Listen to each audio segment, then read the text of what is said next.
सत्यवती का जीवन परिचय। दोस्तों, एक हड़ताली महिला सत्यवती सूर्योदय के समय एक नदी के किनारे बैठी मछली पकड़ने के जाल की मरम्मत कर रही थी। उसके सिक्स पैक एब्स उसकी पारंपरिक लेकिन थोड़ी आधुनिक पोशाक से दिखाई देते हैं, जिसमें आदिवासी शैली के टैटू उसकी बाहों और कमर पर बने हुए हैं। उसके लंबे बाल एक ढीली चोटी में बंधे हैं और पास में एक छोटी लकड़ी की नाव रखी हुई है। सुनहरी धूप उसके आसपास की रहस्यमय आभा को बढ़ाती है। ऋषि पराशर का आगमन। दोस्तों, एक शक्तिशाली और हृष्ट-पुष्ट ऋषि पराशर एक शांत नदी के किनारे सत्यवती की ओर चल रहे हैं। उनके खुले भगवा वस्त्र के माध्यम से उनके सिक्स पैक एब्स प्रमुखता से दिखाई देते हैं और उनकी छाती और बाहें दिव्य प्रतीकों को चित्रित करने वाले जटिल टैटू से सुशोभित हैं। वह एक लकड़ी का डंडा लेकर चलता है और उसकी तीव्र दृष्टि से ज्ञान और दिव्य अधिकार झलकता है। हरी भरी पृष्ठभूमि दृश्य को शांति प्रदान करती है। सत्यवती नाव को रोना। दोस्तों, सत्यवती अपनी टोंटकाया और टैटू दिखाते हुए ऋषि पराशर के साथ एक लकड़ी की नाव पर चढ़ रही है, जो उसके सामने बैठा है।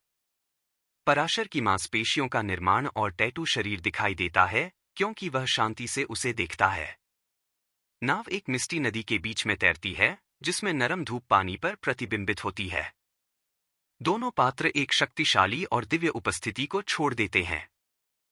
ऋषि पराशर का प्रस्ताव। दोस्तों, ऋषि पराशर अपनी छेनी काया और चमकते हुए टैटू के साथ नाव में सत्यवती से ईमानदारी से बोलते हैं। सत्यवती, उसकी टोंड हथियार जो ओर को पकड़ती है, वह अभी तक आश्चर्यचकित है।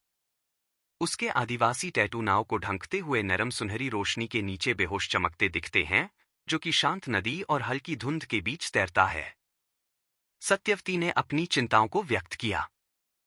दोस्तों, सत्यवती अपने 6 पैक एब्स और आदिवासी टैटू के साथ खुद के प्रति इशारे करते हैं, ऋषि पराशर को अपनी चिंताओं को व्यक्त करते हैं। उसकी टोन फिगर उसकी चिंतित अभिव्यक्ति के साथ विपरीत है। पराशर शांति से बैठे अपने टैटू वाले हथियार अपने घुटनों पर आराम करते हुए एक रचित अभी तक गहन आचरण के साथ सुनते हैं। नाव एक बादल आकाश के नीचे अभी भी पानी पर बहती है। पराशर ने सत्यवती को बदल दिया। दोस्तों, ऋषि पराशर उनके टैटू चमकते हुए एक दिव्य इशारे में अपना हाथ उठाते हैं।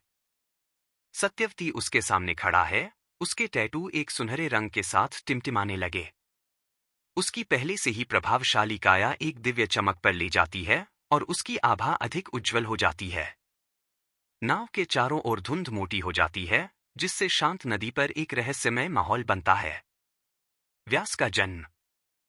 दोस्तों, मिष्टी नदी में एक उज्ज्वल शिशु कृष्णाद्वीपायन व्यास सत्यवती और ऋषि पराशर के समक्ष दिखाई देता है। दोनों पात्र अपने टोंटकाया और चमकते हुए टैटू के साथ गर्व से खड़े होते हैं, उनके दिव्य औरास दृश्य को रोशन करते हैं। ईथर लाइट में लिपटे शिशु शांत और बुद्धिमान दिखता है, जैसे कि उसके भाग्य से अवगत हो। वातावरण एक नरम सुनहरी चमक से भरा है। व्यास अपने भाग्य के लिए जा रहे हैं। दोस्तों, एक युवा लड़का व्यास नदी के किनारे से दूर एक घने जंगल में चल रहा है। वह दृढ़ दिखता है और एक छोटे से बंडल को वहन करता है। सत्यवती उसका टैटू बेहोश चमकती है, गर्व और उदासी के एक स्पर्श के साथ नदी के किनारे खड़ी है। ऋषि पराशर उनके मांसपेशियों के फ्रेम ने प्रकाश में स्नान किया, एक संतुष्ट अभिव्यक्ति के साथ लड़के को देखता है। जंगल और नदी एक शांत पृष्ठभूमि बनाती है। सत्यवती का रूपांतर गंधावती के रूप में हुआ। दोस्तों, सत्यवती जो अब दिव्य सौंदर्य से भरपूर है, नदी तट पर खड़ी है। उसके टैटू हल्के से चमकते हैं, जो उसके सुडौल शरीर और सिक्स पैक एब्स को पूरक करते हैं। वह परंपरा और आधुनिकता का मिश्रण करते हुए सुरुचिपूर्ण लेकिन कार्यात्मक पोशाक पहनती है। जब वह दूर की ओर देखती है तो उसके खुले बाल हवा में उड़ते हैं।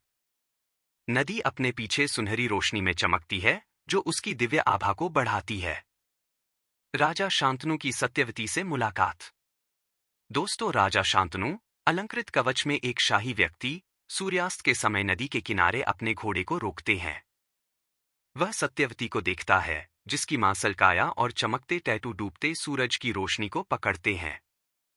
उसका आत्मविश्वासपूर्ण रुख और दिव्य आभा उसे मोहित कर लेती है। शांत नदी और गर्म सुनहरा आकाश उनकी मुलाकात के लिए एक सुरम्य पृष्ठभूमि बनाते हैं।